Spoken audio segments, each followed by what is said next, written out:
So, hi, everybody. Today we have a special guest. Her name is Ari, and she is a teen who is willing to ask her communication question so that all of you can learn. So thanks for being so brave and awesome, Ari. Thank you. Yeah. So what's on your mind? And I want you to speak up and just kind of be bold. What's on your mind and what's going on? What's a communication question you have?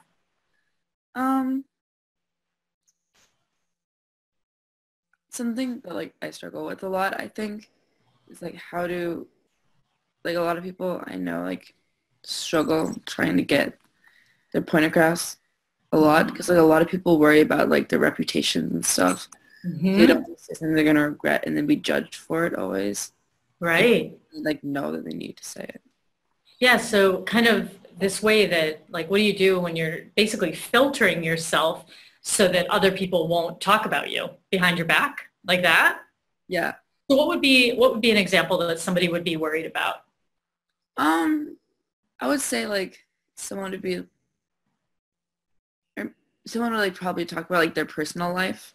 Yeah. Or something about them, and then someone would go and be like, oh, that's weird, or and start talking about how weird that person is. And what might they say about their personal life? Because I'm going to give you an example that will absolutely relate to this specific, whatever the specific example is. We're gonna work through that. So what have you ever heard somebody, talk about that then got out, or they got judged for it, or Probably what's an example of something they did? Probably this girl, if I remember correctly. She used to be yeah, I would go home and my dad oh wait, no, it wasn't her dad, it was her stepbrother.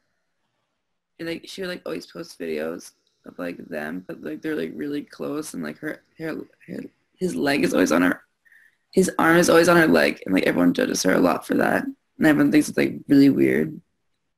Because they think what? They think it's that the brother's too touchy with her and she lets it happen. That they're too affectionate, they're too touchy, and something weird's happening there. Yeah. Okay. So there's good news and there's bad news. All right. So which one do you want first? The bad news. Okay. So the bad news is no matter how you show up, no matter what you do, other people are going to interpret it the way that they want to interpret it. The good news is that if you want to be yourself and you want to show up and try to actually be originally you or authentically you, you're going to have to learn how to manage those conversations. Because imagine this. Imagine that you and your friend say that you're going to meet to go to a party together. You're going to meet at 7 o'clock on the corner of, Baker Street and Union Street. Hey, let's just meet at the corner there, and then we'll walk over to the party together. And let's say you're a little bit nervous to go to the party. You don't want to go alone. You want to go with your friend. So you both agree to be there. Okay, now it's 7:15. There's no text, no call from your friend, and there's no friend there, right? So what's one way you might judge your friend because they didn't show up? I would first judge them being oh, they're really irresponsible, or they don't care that much. Yeah.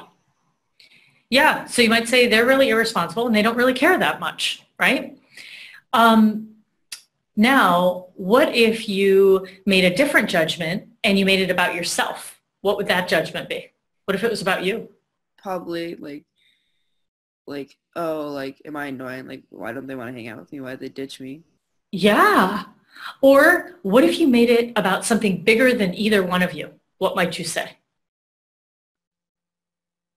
I wonder if their parents didn't let them out. I wonder if they got stuck in traffic. I wonder if something happened and they got in trouble, right? It could be something else that wasn't about whether they're irresponsible or whether you're not, someone that they want to go to the party with, right? Mm-hmm. So there's all different ways that people can run stories in their head with the same set of data. The same set of data, which is we said we'd meet at this corner of the street at this time, and you're not here and there's no message. So the deal is there's lots of different ways you can make up the story. The other one could be, oh, I wonder if I said the right cross streets, right? Like you might have given the wrong, and your friend might be waiting at another cross street and you said something different, right? So which one of those stories is true? Which one's true? Probably you gave like the parents and let them like you gave them the wrong directions. Well, we don't know, because until you ask them, you actually don't know. But you know what teenagers do a lot of the time? And adults do it too. They run all types of stories and they're sure that they know what happened, even when they don't, right? And so that sends you on, and then they talk about each other and say like, oh, and I bet so-and-so flaked on me, and I bet so-and-so, you know what I'm talking about? That's These like what I meant, my question. Like, that situation happens like a lot. Yeah. And so that's a really important one to understand, that there's data and facts are what you and I, like right now, you have data and facts in the sense you can hear my voice, you hear me saying something, you can see me with body language speaking to you, and you can hear the words I'm saying, okay?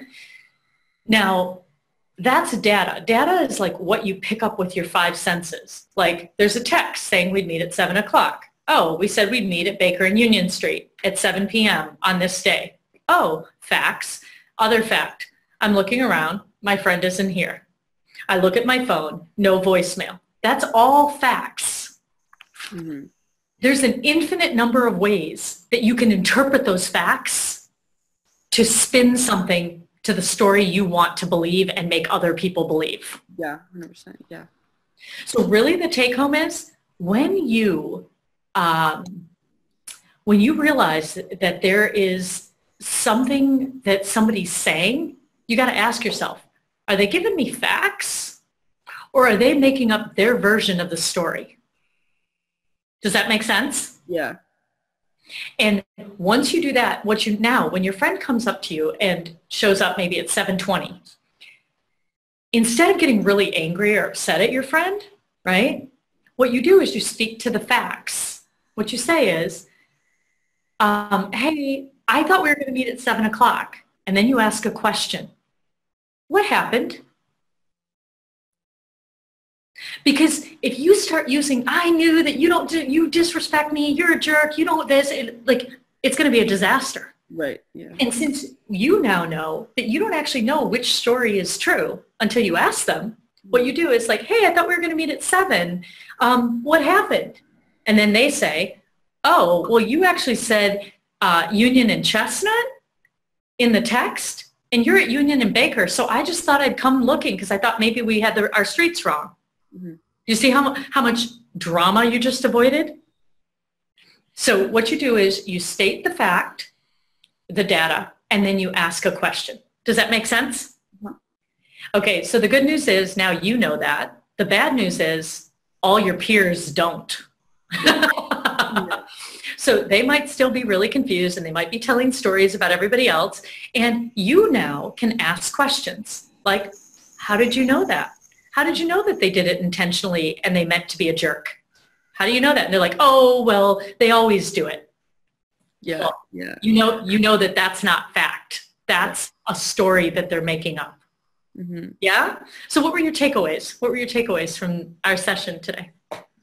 Honestly, it was like really helpful for me because these kind of things happen a lot. And I do tend, and I think every teenager tends to overreact a lot and overthink a lot. So like this really helped me just kind of like realize like it doesn't have to be dramatic all the time. And sometimes it's fun to be dramatic. Let's be honest. Sometimes it's fun, but when it's 24/7 and people's feelings are always getting hurt, it's just not a fun time. Yeah. But this really helped like kind of show kind of develop a more maturity rather than like just be like, or not maturity, more maturity and like not really sympathy, but like you're able to like calm yourself and like like do things correctly rather than just attacking someone for no reason for something they didn't know. Yeah, and it allows you to shift from blaming somebody into curiosity. Right. Yeah. And that will give you connection instead of separating you from your friends. Mm-hmm. So for all of you out there that know sometimes you jump to conclusions and you aren't always listening and you might make up some stories when you don't have all the facts, pay attention, because Ari's question today wasn't just for teens, it was for every single one of us. So thanks, Ari. Thank you.